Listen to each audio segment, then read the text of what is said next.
The first time they grabbed me, I thought I was dead.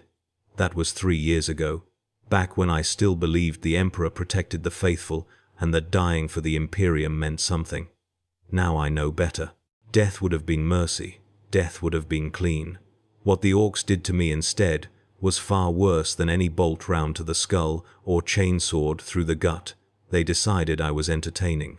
My name is Jorik Halaman, formerly Corporal of the 47th Mordian Infantry, and I need to tell someone what happens when the Greenskin menace finds a human amusing. Not because anyone will listen, not because it will change anything, but because the telling might be the only way to prove I was once something more than what I've become. The Medicae staff here won't look me in the eye anymore. The other patients whisper when they think I can't hear. Even the servitors seem to give my bed a wider berth than necessary. It started during the siege of Manufactorum Complex Theta 7 on some nameless agri-world whose designation I've tried hard to forget. We'd been holding the main assembly line against Warg, Scarjaw for 18 days straight when my squad got cut off during their latest push. Sergeant Moros took a slugger round through the neck in the first minutes of the assault.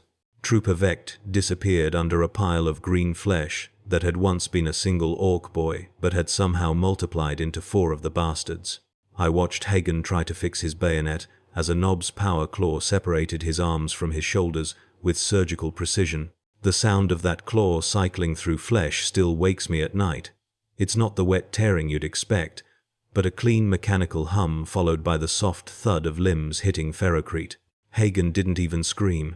He just looked down at where his arms had been, blinked twice, and toppled forward like a felled timber.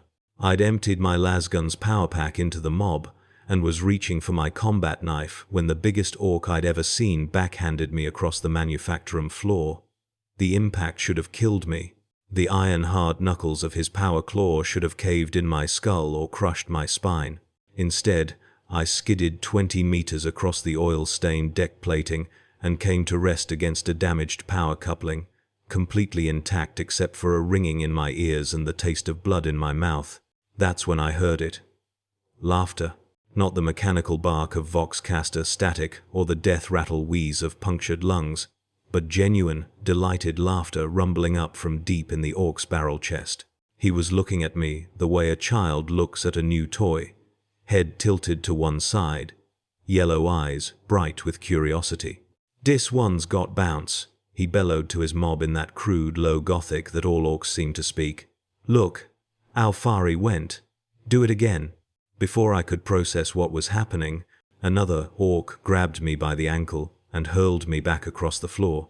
This time, I hit a support column with enough force to crack the reinforced plasteel. My flak armor absorbed most of the impact, but I felt ribs shift and bend in ways that ribs shouldn't. The pain was extraordinary, like someone had filled my chest cavity with molten promethium, but again, I was alive, hurt, certainly, probably concussed, but breathing and conscious, and apparently amusing to my captors. The laughter was louder this time, a chorus of guttural voices finding genuine joy in my suffering. Not sadistic pleasure, which I could have understood and dealt with, but the pure, innocent delight of creatures who had discovered something wonderfully unexpected. One of the smaller Orks pointed at me and began jumping up and down, his crude English mixing with the guttural Orkish that serves as their primary tongue. Again. Again. Hume bounces good. And so it began. What followed wasn't interrogation or execution or even the brutal simplicity of becoming their next meal. Instead, I became their entertainment, their pet, their living reminder that sometimes the galaxy provides exactly the kind of fun they're looking for without any effort on their part. The knob who'd first hit me introduced himself as Scarjaw himself, the warboss whose name had been attached to this particular incursion.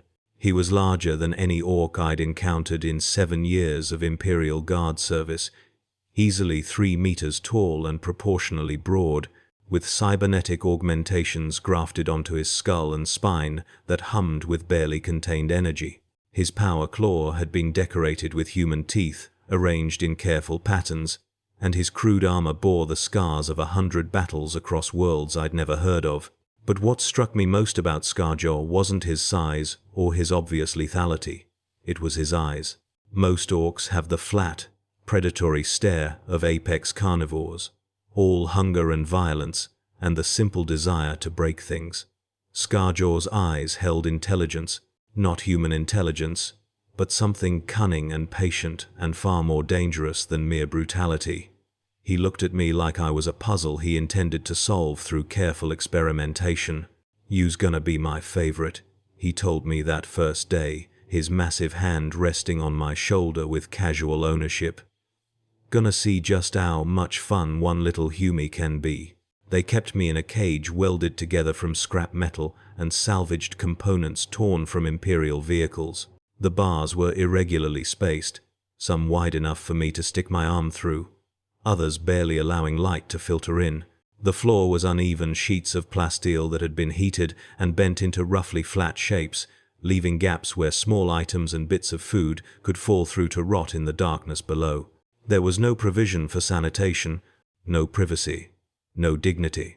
Just a box designed to hold something alive without much consideration for its comfort. The other orcs treated my cage like a shrine to their warboss's cleverness. They'd stop by throughout the day to poke sticks through the bars, throw scraps of food that might or might not be safe for human consumption, and discuss my various qualities in their bastardized low Gothic. I learned that my ability to bounce good when thrown was only one of my entertaining characteristics. They also enjoyed the sounds I made when hurt, the way my skin changed color when bruised, and the interesting noises that came from my digestive system when fed their particular diet of recycled protein and fermented fungus. But Scarjaw had bigger plans than just keeping me as a curiosity. On the 4th day of my captivity, he dragged my cage into the center of their camp and assembled his entire warband to watch what he called the Humie Games. The rules, as he explained them, were simple. Various orcs would do things to me, and I would react in ways that either pleased or disappointed them. Pleasing reactions earned me small rewards like cleaner water or pieces of actual food. Disappointing reactions earned me punishments that I learned not to think about too carefully. The games started simple. They'd poke me with sharp objects to see what kinds of sounds I'd make. They'd hold burning promethium canisters near the cage to watch me recoil from the heat. They'd play recordings of orc war chants at volumes that made my ears bleed and rate my reactions to the pain. One particularly inventive boy rigged up a small electrical device that could deliver shocks through the cage bars, then spent hours mapping which parts of my body produced the most interesting responses. I tried resistance at first. I was still Corporal Halloman of the 47th Mordian, still a servant of the Emperor, still possessed of some dignity and martial pride. I refused to scream when they hurt me. I wouldn't dance when they played their music. I met their yellow eyes with steady defiance and recited the litany of hate under my breath to remind myself who I was and what I represented. That lasted exactly 6 days. On the 7th day, Scarjaw grew bored with my stoicism and decided to introduce a new element to the games. He had his mechs construct what he called the motivator, a device that looked like a cross between a medieval torture rack and an orc power generator. It was designed to cause pain in precise, measurable increments, allowing them to calibrate my suffering with the same care they'd use to tune a vehicle's engine. The motivator could dislocate joints without breaking bones. It could stimulate nerve clusters to create agony without visible injury. Most importantly, it could keep me conscious and aware throughout procedures that should have sent me into merciful unconsciousness. The orcs had somehow stumbled onto the same principles that the Inquisition uses in their more sophisticated interrogation chambers, but with none of the theological justification or clinical precision. They just wanted to see what would happen. The worst part wasn't the pain itself, though that was considerable. The worst part was their genuine enthusiasm for my reactions. When I screamed, Grokirk would lean in closer, his massive scarred face splitting into a delighted grin that revealed teeth like broken tombstones. When I managed to stay silent despite whatever fresh torment they'd devised, Scarfang would cackle and slap his knee, shouting, "Look at dat, he's gettin' tougher. Dis one's got spirit."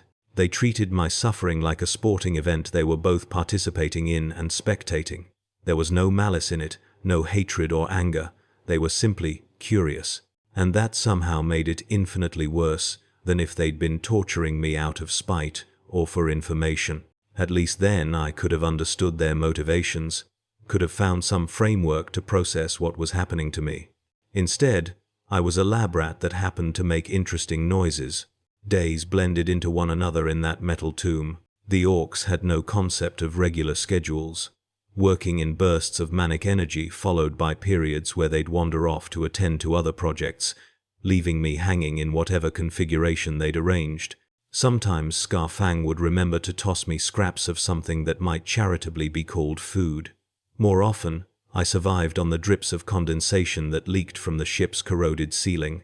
During those lonely hours, I found myself cataloging every detail of my prison with the desperate precision of a man trying to maintain his sanity. The walls were patchwork metal, welded together from hull plates taken from at least a dozen different ship classes. I could make out Imperial Gothic numerals on some sections, Tau markings on others, and what looked like Eldar psychoplastic composites jury-rigged into load-bearing supports, with typical Ork disregard for engineering principles. The floor was ankle-deep in a mixture of oil, coolant, and substances I preferred not to identify. Scattered throughout were the tools of their trade, wrenches the size of power mauls, welding torches that looked like they'd been cobbled together from plasma weapons, and cutting implements that seemed to have been designed by someone who'd heard a vague description of surgery while very drunk. But it was the other specimens that haunted my quieter moments. Hanging from hooks and chains around the chamber were the remnants of the Orks' previous experiments. Some were clearly human, or had been once. Others were harder to identify. Xenospecies I couldn't name, things that might have been human but had been so thoroughly modified that their origins were academic. One appeared to be a space marine, though the power armor had been peeled away in strips, and the body beneath showed signs of modifications that made my stomach turn. They weren't all dead. Some still moved, twitched, made sounds that might have been attempts at communication. The Orks would occasionally poke at them with sticks or feed them scraps, maintaining their collection like a grotesque menagerie. I wondered how long some of them had been here, how much of their original minds remained intact. I wondered if I was looking at my future. On what I estimated was the fourth day, Grokirk made a discovery that sent him into paroxysms of excitement.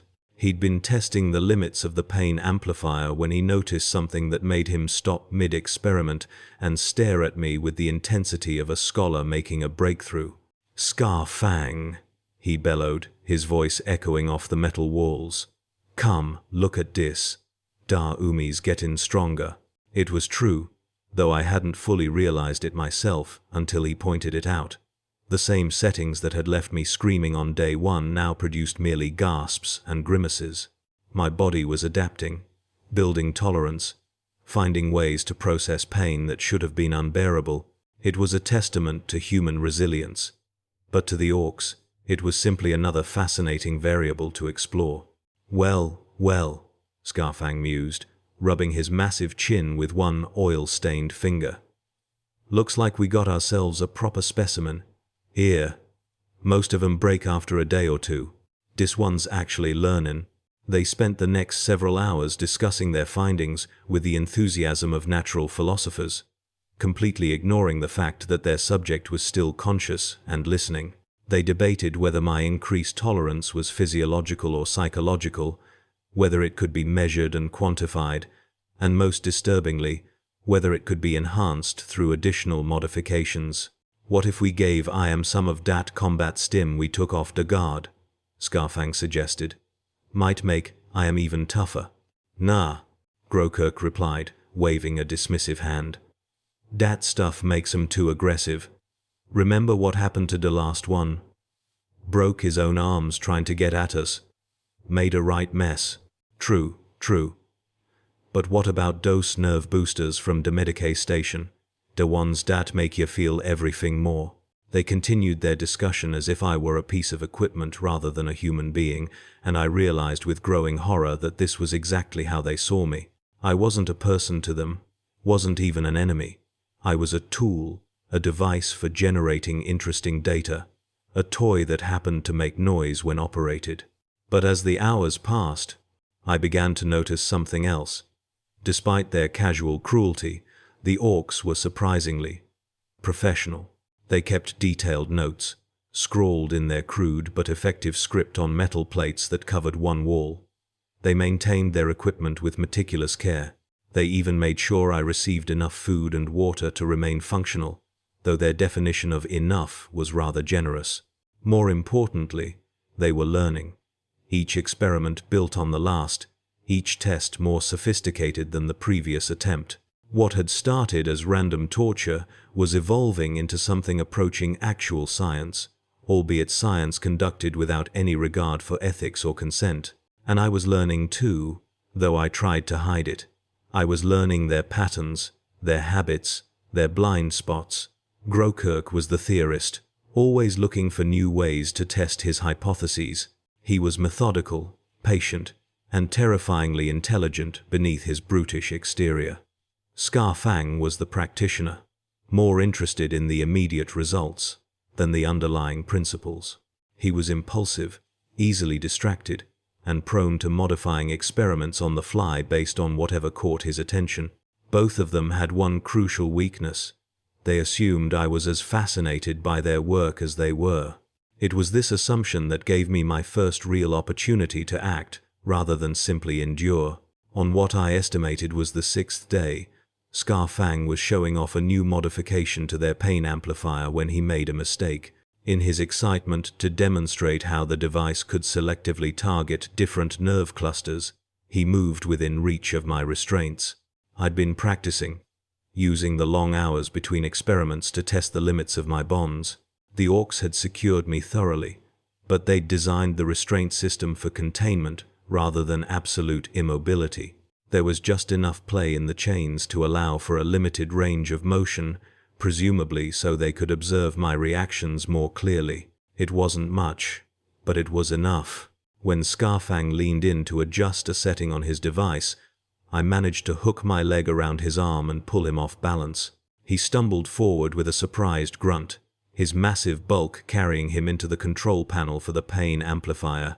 Sparks flew as his weight crashed into the delicate instruments, and the machine let out a grinding mechanical scream before falling silent. For a moment, both Orks stared at the smoking wreckage in stunned silence.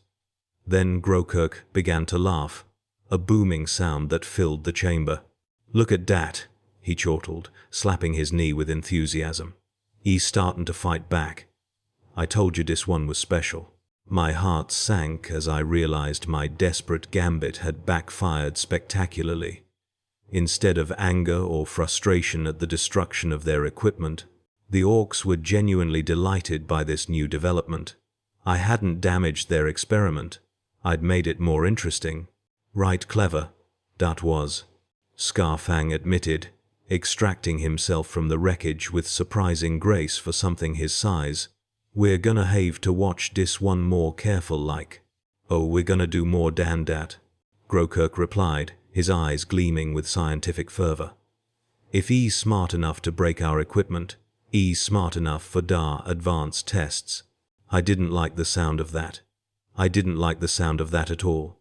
The advanced tests turned out to be exactly as terrifying as I'd imagined, though not in the way I'd expected. Instead of being strapped to more elaborate torture devices, I found myself being escorted, with surprising gentleness, to what could only be described as Grokirk's personal laboratory. The space was a fascinating nightmare of jury-rigged equipment, bubbling vats of unidentifiable substances, and mechanical contraptions that defied both physics and common sense.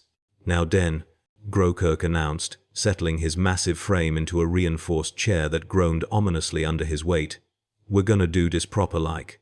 Scientific method, and all dat." I blinked. "Scientific method? Course.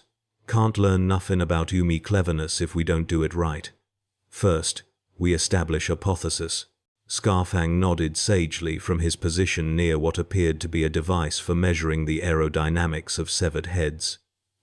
"That's right. We hypothesis that you're more interesting than regular roomies. Then we test it, Grokirk continued, pulling out what looked like a notebook made from flattened metal sheets. His handwriting, I noticed, was surprisingly neat for someone with fingers the size of sausages. Multiple trials, controlled conditions, proper documentation. I stared at them both. You're actually conducting legitimate scientific research. What you think we been doing? Scarfang looked genuinely offended. Just 'cause we're orcs don't mean we can't be proper scientific. We got degrees and everything. Degrees? Grokirk puffed up with obvious pride. University of Mechtown, Advanced Biological Sciences with a specialization in xenobiology. Graduated summa cum laude. It's summa cum laude. I corrected automatically. That's what, I said. Summa cum laude. I decided not to push the point. The revelation that I was dealing with educated orcs, however unconventionally educated, was both reassuring and deeply unsettling. On one hand, it suggested they were less likely to accidentally kill me through incompetence. On the other hand, it meant they might very well kill me through competence. Right then, Grokirk said, consulting his metal notebook. First test is going to be problem-solving under pressure. Standard stuff, really. Here is our situation. You're in a locked room with a bomb that's gonna go off in 10 minutes. Room's got various tools and materials. How do you get out? I looked around the laboratory. Is this theoretical? Or, oh, it's real, Scarfang said cheerfully, pointing to a digital readout on the wall that currently displayed 9:58 and was counting down. Bomb's right over there. Don't worry though, it's only a small one. Won't kill ya, probably just maim ya a bit. Joden wushetiefen, Joden wusheliofen. My heart rate spiked, but I forced myself to think rationally. This was a test, which meant there had to be a solution. I quickly scanned the room, taking inventory of available materials, various mechanical components, chemical supplies, tools, and what appeared to be the remains of several previous test subjects. Can I use anything in this room? I asked. Anything you want, Grokirk confirmed. But you can't just smash through the walls or ceiling. They're reinforced, and day doors locked tight. Joden Suscherwufen. Joden Suschersurfen. I moved quickly to the chemical supplies, recognizing several compounds that, when mixed properly, could create a small explosive charge. Not enough to bring down the reinforced walls, but potentially enough for something else. I also spotted a collection of metal pipes and what looked suspiciously like rocket fuel. Interesting approach, Grokirk murmured, making notes. Most test subjects just panic and run around screaming. Most test subjects probably weren't engineers, I replied, carefully measuring out chemicals. My hands were steadier than I'd expected, though adrenaline was making everything feel hyper-real.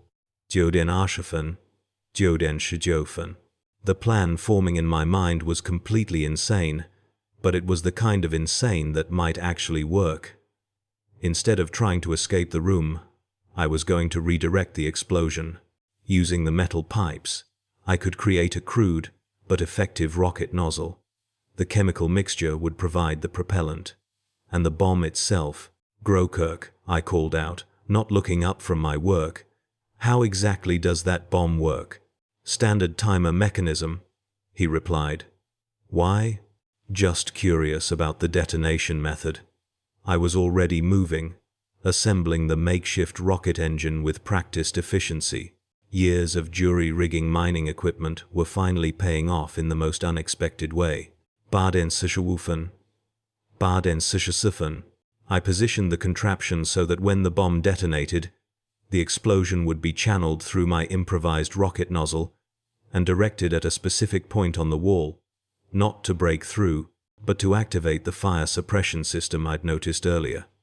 Ancient mining facilities always had extensive fire suppression systems, and I was betting this converted space still did. Baden Shirafen, Baden Shiefen.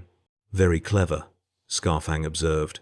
But what's the point if you're still gonna be in air when the sprinklers go off? I grinned, feeling more confident than I had any right to feel. The fire suppression system isn't just water, it's halon gas, which means when it activates, all the air will be evacuated from the room to prevent combustion. Standard safety protocol requires the doors to unlock automatically to prevent suffocation. Both orcs stared at me. Ziden Worschabafen, Ziden Worschatiefen, darts, Grokirk began. Completely balmy. Scarfang finished. But will it work? I asked, making final adjustments to the positioning. They exchanged glances. Only one way to find out, Grokirk said, his voice filled with what I could only describe as scientific glee. Ziden Sanchofen, Ziden Arshidjofen. I positioned myself as far from the projected explosion path as possible and waited. The countdown seemed to stretch forever, each second ticking by with agonizing slowness. My improvised rocket engine looked even more ridiculous from a distance. A collection of pipes and chemical containers that had no business being able to do what I hoped it would do. Tidenling Wufen, Tidenling Sufen. You know, I said conversationally, if this doesn't work, at least it'll be interesting. That's the spirit. Scarfang beamed. Proper orky attitude, that is. 3, 2, 1. The explosion was louder than I'd expected and considerably more violent. My improvised rocket engine performed better than it had any right to, sending a concentrated blast of force and flame directly into the section of wall I'd targeted. The impact triggered exactly what I'd hoped for. Alarms began blaring immediately, and within seconds, the hiss of evacuating air filled the room. The halon gas deployment was immediate and comprehensive. As the breathable atmosphere was rapidly replaced with fire suppressant, the automatic safety systems kicked in exactly as I'd predicted. With a series of mechanical clicks, the laboratory door unlocked. I stumbled out of the rapidly depressurizing room, gasping for fresh air, to find both orcs waiting for me with expressions of what could only be described as professional admiration. "Outstanding!" Grokirk exclaimed, frantically scribbling notes. "Completely lateral thinking, proper risk assessment, and excellent understanding of complex systems integration. And he did it with style too," Scarfang added approvingly. That explosion was right pretty. I slumped against the corridor wall, trying to process what had just happened. So, I passed? Passed. Grokirk looked scandalized. That wasn't just passing. That was outstanding work. We haven't had a test subject show that level of creative problem-solving since, well, ever, actually. Most of them just try to hide behind the furniture, Scarfang explained. Or they try to defuse the bomb directly, which never works, 'cause we don't give them the right tools for that. But you, Grokirk pointed at me with obvious excitement. You looked at da whole system. Didn't just think about da bomb or da room. You thought about how they interact that with da building systems. That's proper systems analysis, that is. I was beginning to realize that my situation had somehow shifted from prisoner being tortured by mad scientists to test subject being evaluated by enthusiastic researchers. It was definitely an improvement, though I wasn't entirely sure it was a permanent one. "So, what happens now?" I asked. "Now," Grokirk said, consulting his metal notebook again, "we move on to da really interesting tests. More interesting than a locked room with a bomb." "Oh yes," Scarfang grinned, and I noticed he had far too many teeth. "That was just a warm-up. Now we get to the fun stuff." I was beginning to understand why the previous test subjects had just hidden behind the furniture. The next test turned out to be less immediately life-threatening, but considerably more psychologically disturbing. I found myself in what appeared to be a fully functional workshop, complete with tools, materials, and detailed technical manuals. The catch, as Grokirk explained with obvious enthusiasm, was that I had to build a functional piece of Ork technology using only human engineering principles. "See, here's the thing," he said, spreading out what looked like blueprints for some sort of vehicle. "We know our stuff works, right? But we don't always know why it works. Sometimes we just bolt things together and they work better than they should. But you," Scarfang continued, You might be able to figure out Dar-Y part. Bridge Dar gap between Ork engineering and Umi engineering, like. I studied the blueprints with growing fascination and horror. The design was for something called a speedster, apparently a high-velocity reconnaissance vehicle.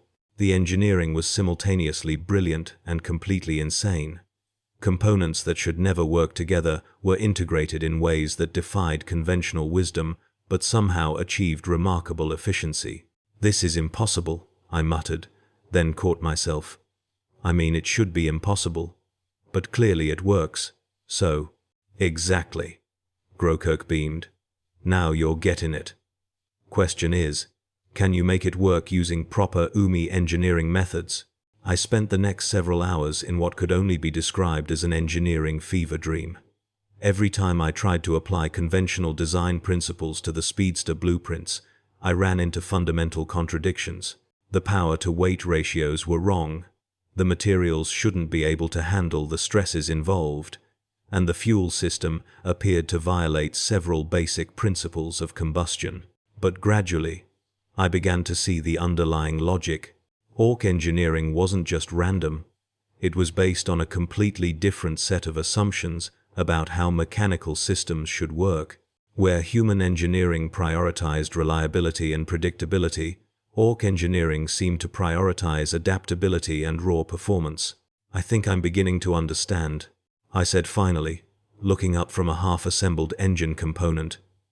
"You're not building machines, you're building mechanical ecosystems." Both Orks stopped what they were doing and stared at me. "Come again?" Grokirk asked. "Look at this fuel injection system," I said, pointing to the component I'd been working on. "In human engineering, we'd design it to deliver precisely measured amounts of fuel at specific intervals. But your design lets the system adapt in real time to changing conditions. It's not just following a program, it's responding to environmental feedback." Scarfang and Grokirk exchanged meaningful glances. "Go on," Grokirk encouraged. "It's like biological systems," I continued, getting more excited as the pieces fell into place. Individual components that might seem inefficient or even dysfunctional in isolation, but when integrated into the whole system, they create emergent properties that are greater than the sum of their parts. "And that's why our stuff works when it shouldn't," Scarfang said slowly. "It's not just a machine, it's like a living thing." "Exactly. And if I can figure out how to translate that principle into human engineering terms." I trailed off, suddenly realizing the implications of what I was saying. Both Orks were looking at me with expressions I'd never seen before. Not just scientific interest, but something approaching genuine respect. "You know," Grokirk said thoughtfully, "maybe we've been going about this all wrong." "How do you mean?" Scarfang asked. "Well, we've been thinking about this as studying Umi cleverness. But maybe what we really need is collaboration." They both turned to look at me with an intensity that made me distinctly uncomfortable. "Collaboration?" I asked carefully. "Think about it," Grokirk said, his excitement building again. "You understand our engineering from a completely different perspective, and we understand systems integration in ways that Umis usually don't. Together, we might be able to create something really special." I found myself faced with a choice that I hadn't seen coming. I could try to escape, return to my old life, mining asteroids and avoiding excitement. Or I could stay and help two brilliant, insane Ork scientists revolutionize engineering as we knew it. Looking at the half-assembled speedster in front of me, I realized there was really only one choice I could make.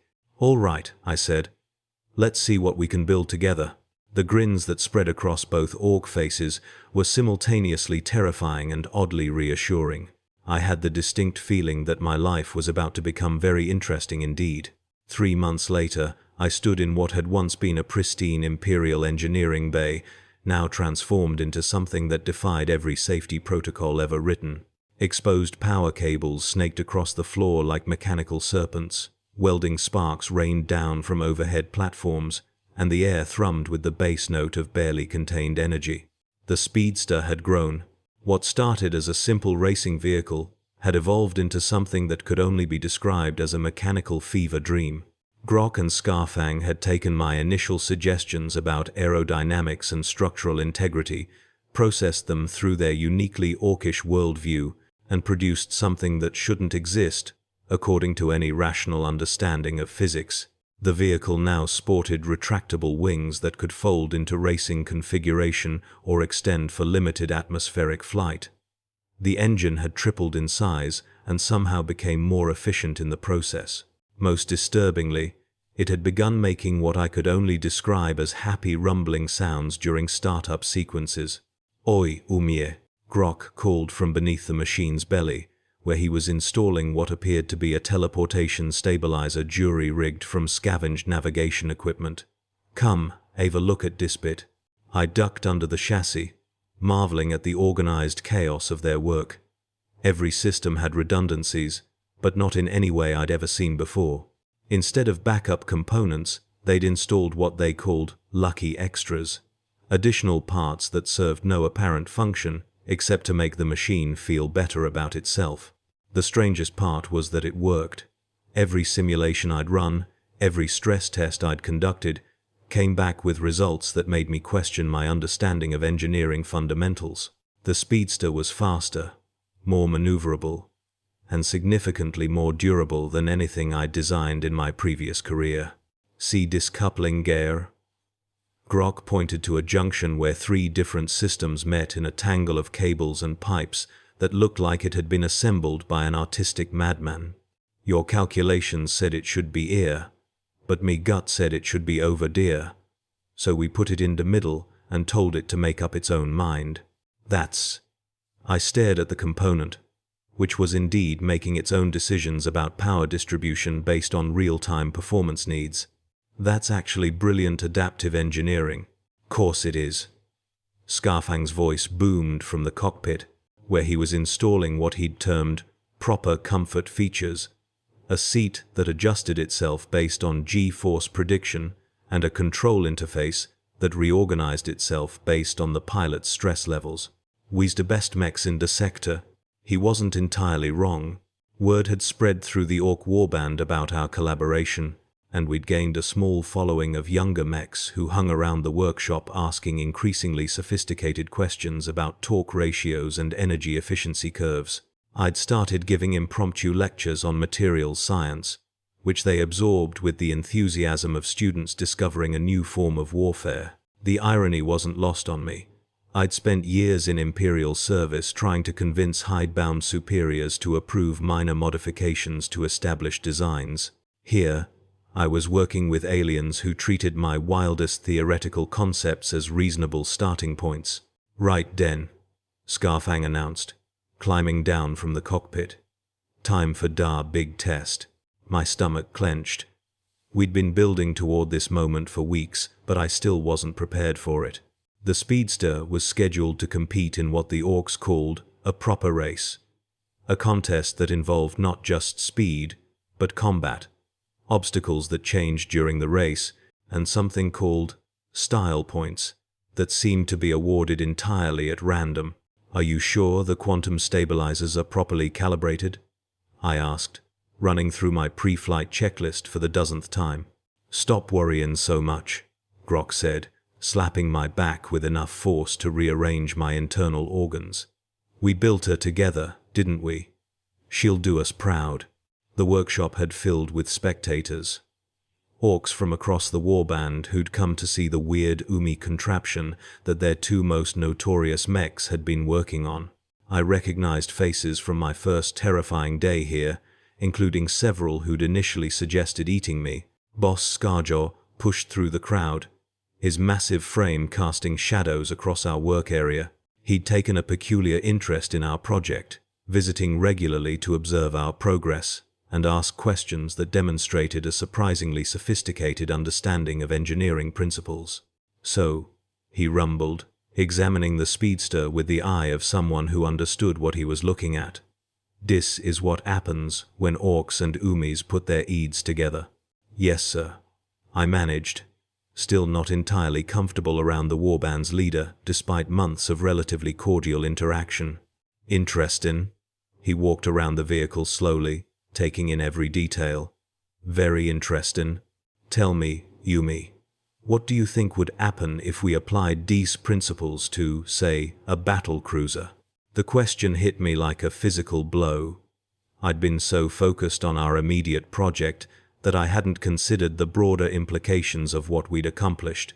The techniques we'd developed, the hybrid approach to engineering that combined Imperial precision with Ork innovation, could theoretically be applied to much larger projects.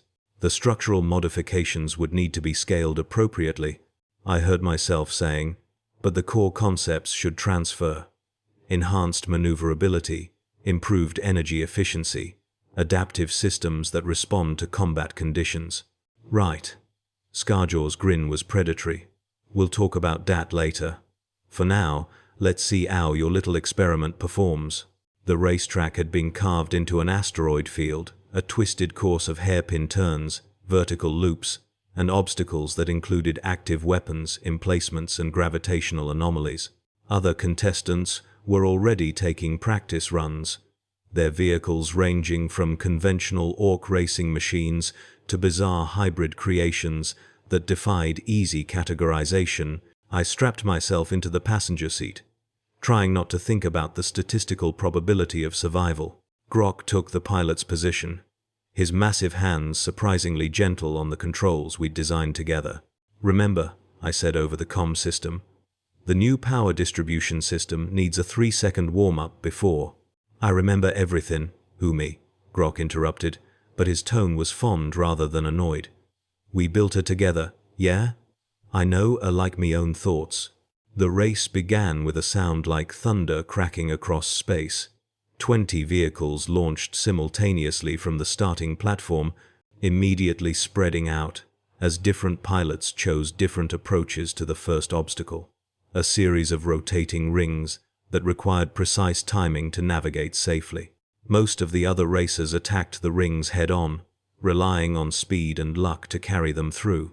Grok took a different approach, using the speedster's adaptive wing configuration to execute a spiraling maneuver that threaded between the rings with millimeters to spare. That's what I'm talking about, he whooped as we cleared the obstacle in third place. Your calculations and me instincts, working together. The next section was a combat zone, where automated turrets tracked and fired at passing vehicles. I watched our shields flare as energy bolts struck our hull, but the defense system I'd designed held firm while our countermeasures confused the targeting systems long enough for us to slip through. We were in second place now, closing on a red-painted speedster whose pilot was taking increasingly desperate risks to maintain his lead. The final obstacle was a gravity well that required careful power management to escape without stalling the engine. Here's where your fancy physics come in, Andy, Grok muttered, adjusting our approach vector according to the calculations I'd provided.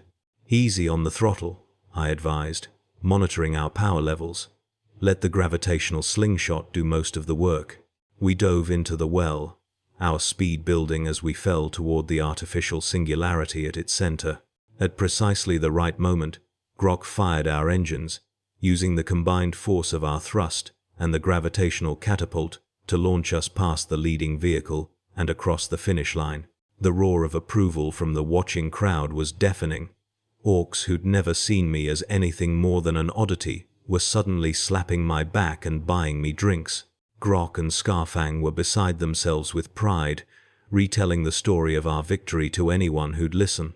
But it was Boss Scarjaw's reaction that concerned me most. Impressive, he said, approaching our celebration. Very impressive indeed. I think it's time we had that conversation about bigger projects. The meeting took place in Scarjaw's private workshop, a cavernous space filled with half-finished weapons and strategic planning materials. Present were the boss himself, his senior lieutenants, Grok, Scarfang, and myself, the only human in a room full of beings who could crush me without effort.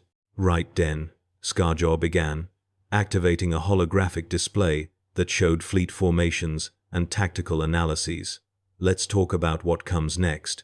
What followed was perhaps the most surreal strategic planning session in the history of warfare. The Orks had been preparing for a major campaign against an Imperial stronghold system, but they'd been struggling with the technical challenges involved in breaching modern defensive networks. Dare's energy shields, explained one lieutenant, and automated defense platforms, and some kind of quantum disruption field that makes teleportation impossible. Standard Imperial doctrine, I confirmed, studying the intelligence reports they'd gathered. Layered defensive systems designed to funnel attackers into predetermined kill zones. Right, Skarjar said. So how do we get around it? The question hung in the air, heavy with implications. They were asking me to help them attack Imperial forces, my former colleagues, people I'd served alongside for years. The rational response would be to refuse, to maintain some vestige of loyalty to the civilization that had produced me. But as I looked around the room, I realized something that should have disturbed me more than it did. These weren't mindless monsters planning random destruction.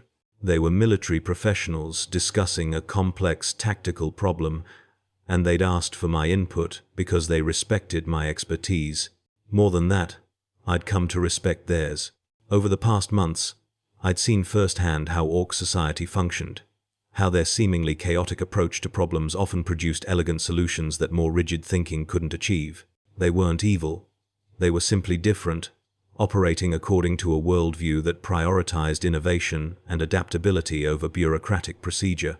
The quantum disruption field is probably the key, I said, making my choice. If we can find a way to neutralize or bypass it, the other defensive systems become much more manageable. What followed was weeks of intensive collaboration, not just with Grok and Skarfang but with the entire warband's technical staff. We developed new approaches to shield harmonics, created boarding craft that could operate in quantum-disrupted environments, and designed specialized equipment for dealing with automated defense systems. The attack, when it came, was unlike anything in recorded military history.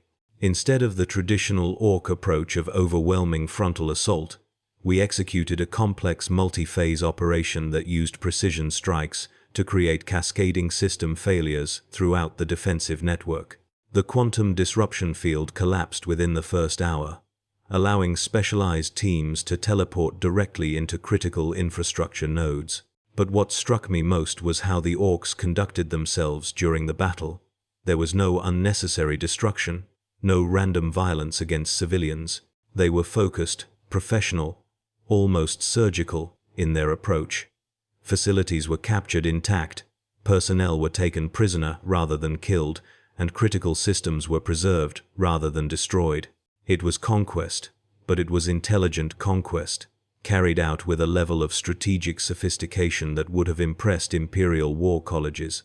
Not bad for a bunch of green-skinned savages, I commented to Grok as we surveyed the captured orbital platforms. "We's not savages," he replied, grinning. "We's just better at this than everyone else expects."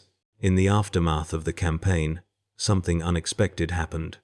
The captured Imperial personnel, instead of being executed or enslaved, were offered positions within the Ork organization. Many accepted, drawn by the promise of working on projects that would have been impossible within the rigid hierarchies they'd left behind. I found myself in the strange position of serving as a cultural liaison, helping former Imperial citizens adapt to their new circumstances while assisting Ork leaders in understanding the complexities of administering conquered territories. It wasn't the life I'd planned, but it was undeniably fascinating. "You know," Skarfang said one day, as we worked on plans for a new class of exploration vessel, "when we first found you, I thought you'd make a decent snack." "I'm aware," I replied dryly. "You mentioned it several times, but now I'm thinking you might be the most valuable Umi in the galaxy." "How so?" "You showed us that different don't mean wrong. That may be the best way to solve problems, is to get different kinds of thinking working together." He paused, contemplating the technical drawings spread between us. "Makes me wonder what else we could accomplish if we stopped seeing differences as threats and started seeing them as opportunities." It was a profound observation, coming from a being I'd initially dismissed as a brutal alien warrior. But then, the past few months had been full of such revelations. Looking back, I can see the moment when everything changed, when I chose to stay and work with Grok and Scarfang rather than fleeing to the safety of known limitations. That choice led to discoveries I never could have made within the confines of Imperial doctrine, friendships I never could have imagined, and a perspective on the universe that I wouldn't trade for anything. The Orks still think I'm fun, but now I understand what that really means. It's not about entertainment or novelty. It's about the joy of discovery, the excitement of pushing boundaries, and the satisfaction that comes from solving impossible problems through unconventional collaboration. As I watch the latest batch of hybrid human-orc engineering students working on their projects, I can't help but smile. They're building things that shouldn't exist, solving problems that textbooks claim are impossible, and having the time of their lives doing it. Maybe that's what the universe really needs. Not more rigid adherence to established doctrine, but more willingness to embrace the unexpected possibilities that emerge when different minds work together toward common goals. After all, when orcs think you're fun, it usually means you're doing something right.